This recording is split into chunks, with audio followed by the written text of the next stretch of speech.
Mostyn and the Dragon. I want to tell you a story about a sheep that I knew.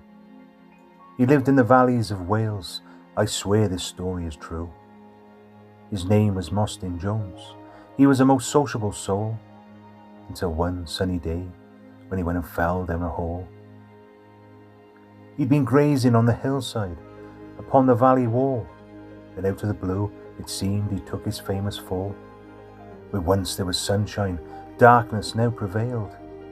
He thought he might be blind, as his eyesight it had failed. He had tried to gather his thoughts, dusting himself down. He'd grazed all his legs, and now had a bump on his crown.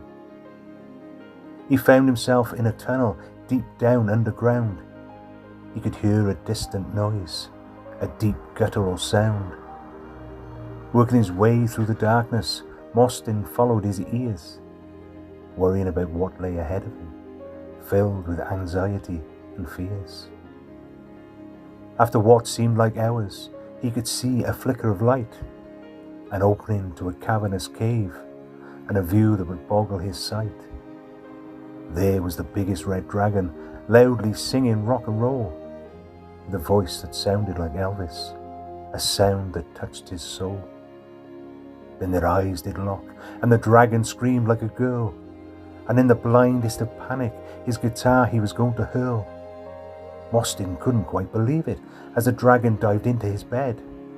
He pulled up a beautiful blue quilt, and covered his massive head. Now Mostyn was intrigued by the sight that he now saw. A red dragon that is meek goes against the dragon's law. Then slowly the quilt came down, just so the dragon could see. And then he spoke to Mostyn. "Hey, who might you be?" "I am Mostyn Jones, the sheep," was the very friendly reply. "Why are you cowering here? You're a dragon, you can fly." The dragon looked sad, and tears started to form. Then a story did follow of how he got lost in a storm, taking solace inside this cave of finding a songbook and guitar, how he taught himself to sing like a famous rock and roll star. This had now become his home. It's where he liked to bop, singing and strumming his guitar, not ever wanting to stop. Mostyn then asked the dragon, "Why don't you leave this place? Surely someone is missing you, a missing dragon they will chase." Then the story got clearer. Lightning had struck the hillside. Boulders had quickly been dislodged, and so his exit was denied. The cave entrance was blocked, and no matter how hard he did shout, nobody could hear him calling. There was no way to get out. Mostyn then quickly chirped up, "Your isolation is now at an end. I know a way out of this place, so come follow me, my friend. I also have a wonderful plan. Please listen to what I will say. I can take you to a fabulous place where you can get paid to play." And so the dragon carefully listened and liked everything he heard. They were going off to Porthcawl. His emotions had now been stirred. Quickly grabbing hold of Mostyn with his fiery red claws, he flew out of the liberating hole without stopping for a single pause. They had to stop off in Cardiff. There were clothes they must buy, a jumpsuit that sparkled with silver, the look of a most famous guy. Then flying along the coastline, over cliffs and the odd sandy beach, they could see below many caravans. Soon Porthcawl was within reach. The dragon landed on the prom, amazed at what he saw. Elvis Presley seemed to be everywhere. He just stood and stared in awe. Mostyn disappeared into a local bar, returning with a smile oh so wide.